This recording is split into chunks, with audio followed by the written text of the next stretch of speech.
రామ్టాక్కి తిరిగి స్వాగతం. మధురై దగ్గర తిరుపరంకుండ్రం అనే ప్లేస్, అంటే ఇదేం లేదు, లార్డ్ మురుగన్కి 6 పుణ్యక్షేత్రాలు ఉన్నాయి. అందులో మొట్టమొదటిది ఈ తిరుపరంకుండ్రం. మధురై పక్కన ఉన్నటువంటి కొండ మీద ఉంటుంది. అక్కడ హిందూ భక్తులు, మురుగన్ భక్తుల సమావేశం జరగబోతుంది. ఒక్కసారి దీనికి చరిత్రలోకి వెళ్తే, అంతకుముందు ఒక వీడియో చేసుకున్నాం మనం. ఫిబ్రవరి 2025లో ఇక్కడ పెద్ద వివాదం జరిగింది. ఈ కొండ దగ్గర దీనిపైన ఒక సూఫీ దర్గా ఉంది. 12వ శతాబ్దం 13వ శతాబ్దం నుంచి. అక్కడ ఈ జంతు బలులు ఇస్తున్నారని, ఈ మాంసాహారం తింటున్నారని విపరీతమైన రూమర్స్ రావటం, రూమర్సే కాదు, జరిగిన మాట నిజమే. హిందూ భక్తుల మనోభావాలు దెబ్బతిన్నాయి.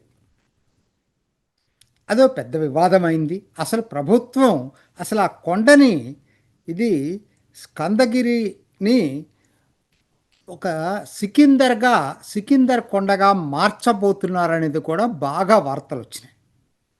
ఈ వివాదం ఎక్కడ దాకా వెళ్ళిపోయిందంటే, ఇది మా హక్కు అని చెప్పి వాళ్ళు వచ్చి అక్కడ ఈ దేవాలయంకి దగ్గరలో బిర్యానీలు తింటాం. స్వయంగా రామనాథపురం ఎంపీ, ముస్లిం లీగ్ అభ్యర్థి, డిఎంకే కూటమిలో, ఆయనే వచ్చి దాంట్లో పాల్గొనటం చాలా పెద్ద వివాదం. ఎందుకంటే మురుగన్ తమిళనాడులో చాలా చాలా ఇష్టదైవం. మురుగన్ ఉన్న ఈ అబోర్డ్స్ 6 అబోర్డ్స్ ఏదైతే ఉన్నాయో అక్కడ ఈ మాంసాహారం ఇటువంటివి తీసుకోరు. దాన్ని మా సెంటిమెంట్స్ దెబ్బతగులుతున్నాయనే పేరుతోటి అసలు ఎవ్వరు చెప్పకుండానే ఒక్క రోజులోనే 24 గంటల లోపల వేలాది మంది జనం పోగయ్యారు అక్కడ. అప్పుడు వీడియో కూడా చేసుకున్నాం, ఫోటోలు కూడా పెట్టాం ఎవరనేది. సో ఇది జరిగి ఇప్పటికి 4 నెలలు అయిందండి. అక్కడ ఈ నేపథ్యంలో హిందూ మున్నాని, మురుగన్ దేవాలయాలకే రక్షణ లేదనే పేరుతోటి మురుగన్ దేవాలయాల పరిస్థితులు కూడా బాగలేవని చెప్పి ఇప్పుడు, ఎందుకంటే పళనిలో అన్నదానం రద్దు చేశారు, ఇంకొకటి తిరుచెందూరులోనే ఎక్కడో ఇంకొక ప్రాబ్లం వచ్చింది, కరైకుడి టు పళని హైవే కావాలని, ఇట్లా రకరకాల డిమాండ్స్ తోటి ఒక హిందూ మున్నాని ఒక సభ జరపాలనుకుంది అక్కడ ఈ తిరుపురంకుండ్రంలో. అయితే డిఎంకే ప్రభుత్వం పర్మిషన్ ఇవ్వాల. సరే, వీళ్ళు హైకోర్టుని ఆశ్రయించారు. హైకోర్టు పర్మిషన్ ఇచ్చింది.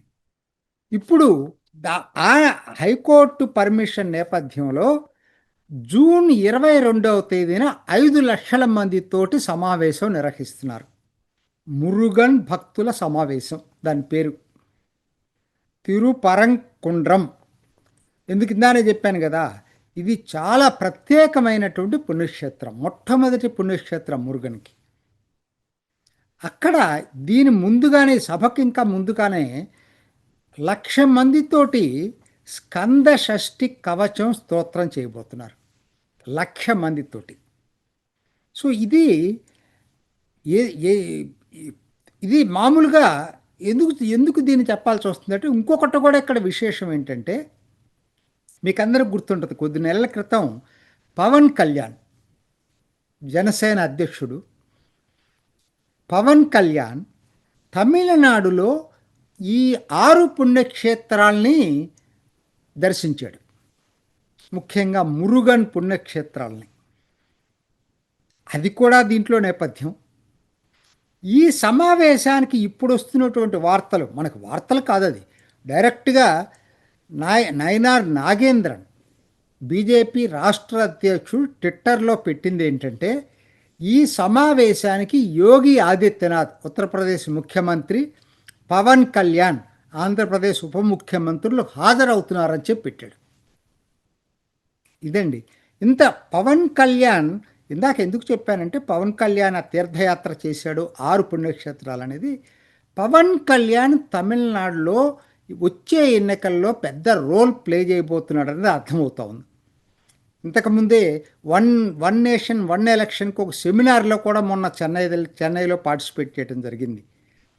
సో ఇప్పుడు ఎన్ని సంకేతాలు ఏంటంటే వచ్చే ఎన్నికల్లో తమిళనాట ఎన్నికల ప్రచారంలో చాలా ఒక ప్రముఖ స్టార్గా పవన్ కళ్యాణ్ ఉండబోతున్నాడు. సో ఇది ఒకవైపు ఇది జరుగుతూ ఉంటే దీన్ని అసలు జరపకూడదని సమావేశం హైకోర్టు అనుమతి ఇచ్చిన సమావేశం జరగకూడదని మదురైలో ఒక 40 సివిల్ ఆర్గనైజేషన్స్ అట, దాని పేరు Madurai religious harmony people's federation అనే పేరుతోటి ఈ 40 సంస్థలు కలిసి డిస్ట్రిక్ట్ కలెక్టర్కి ఒక పిటిషన్ ఇచ్చారు. ఇది కమ్యూనల్ హార్మనీకి విఘాతం అవుతుంది కాబట్టి ఎటువంటి పరిస్థితుల్లో కూడా దీన్ని జరపకూడదు, రద్దు చేయండి అని చెప్పి ఒక పిటిషన్ ఇచ్చారు. అది జరిగేటట్టయితే జూన్ 29వ తేదీన మేము పీపుల్స్ యూనిటీ కాన్ఫరెన్స్ అని ఇంకోటి జరుపుతాం, దానికి అనుమతి ఇవ్వండి. ఇది అక్కడ అంతకుముందు జరిగినటువంటి ఆ వివాదానికి కొనసాగింపు అనుకోండి. ఈ మధ్యలో ప్రభుత్వ దేవాదాయ శాఖ మంత్రి, అక్కడ HR&CE మినిస్టర్, ఈయన శేఖర్ బాబు, ఈయన ఒక ప్రకటన ఇచ్చాడు. అసలు ఇది ఎవరో నిజమైనటువంటి మురుగన్ భక్తులు ఎవరు దీనికి హాజరు కారు, ఇది రాజకీయ ప్రేరేపితం, ఇది డివిజివ్ కాన్ఫరెన్సు కాబట్టి ఎవరో హాజరు కావద్దని ఆయన ఇచ్చి, మీరు రేపొద్దున శాంతి భద్రతలు అక్కడ ఏదైనా ప్రాబ్లం వస్తే మీదే బాధ్యత అని ఇచ్చాడు. ప్రభుత్వ మంత్రి వాళ్ళదే బాధ్యతట. అంటే శాంతి భద్రతలు ప్రభుత్వం ప్రొవైడ్ చేయదా? ఎందుకంటే వాళ్ళకి ఇష్టం లేదు, హైకోర్టు అనుమతితో జరుగుతుంది కదా. అసలు చేసేదే రూట్ కాజ్ అసలు డిఎంకేనే వీటన్నిటికి కూడా. సో 15 రోజుల తర్వాత జరగబోయే సమావేశానికి ఇప్పటికే వేడి రాజుకుంది, హాట్గా తయారైపోయింది. అసలు హిందువులు ఒక సమావేశం జరుపుకోవటానికి కోర్టు ఉత్తర్వులతో సమావేశం జరుపుకోవాల్సినటువంటి దౌర్భాగ్య పరిస్థితి తమిళనాడులో ఏర్పడింది. పశ్చిమ బెంగాల్ లాగానే తమిళనాడు కూడా తయారవుతుంది. కాకపోతే ఒక్కటే ఇప్పుడు అందరి ఆలోచన, మరి ఎన్నికలు సంవత్సరం లోపే ఉన్నాయి కాబట్టి ఇప్పుడు డిఎంకే ఆ దుస్సాహసం చేస్తుందా?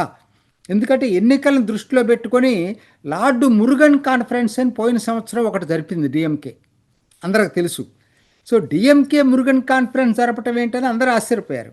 ఓట్ల ముందు అట్లనే ఉంటుంది డిఎంకే ప్రవర్తన, ఓట్లు అయిపోయిన తర్వాత మళ్ళీ వేరేగా ఉంటుంది. మదురై ఎందుకనంటే ఇప్పుడు మొన్నే డిఎంకే జనరల్ కౌన్సిల్ సమావేశం జరిగింది. ఇప్పుడు 5 లక్షల మందితో హిందూ మున్నాని సభ జరుగుతుంది. మరి ఎలా ఉంటాయి ఇప్పుడు? ఇది స్టార్టింగ్. తమిళనాడు రాజకీయాలు ఈసారి ఎంత అసలు ఫ్లూయిడ్గా ఉన్నాయి, ఏ పార్టీ ఎటుంటుందో తెలియని పరిస్థితి ఉంది. డిఎండికే కెప్టెన్ విజయకాంత్ వాళ్ళ ఆవిడ ప్రేమలత, ఆవిడ ఎటుంటుందో కూడా తెలియని పరిస్థితి వచ్చింది. ఇంకా చాలా ఉన్నాయి, అది మనం ముందు మాట్లాడుకుందాం. మొత్తం మీద ఈ సమావేశం యోగి ఆదిత్యనాథ్, పవన్ కళ్యాణ్ హాజరయ్యేటువంటి ఈ సమావేశం ఆద్యంతం ఆసక్తికరంగా మారింది. ఇది ఈనాటి రామ్ టాక్. ఇంకొక ఎపిసోడ్లో మళ్ళీ కలుసుకుందాం. నమస్తే.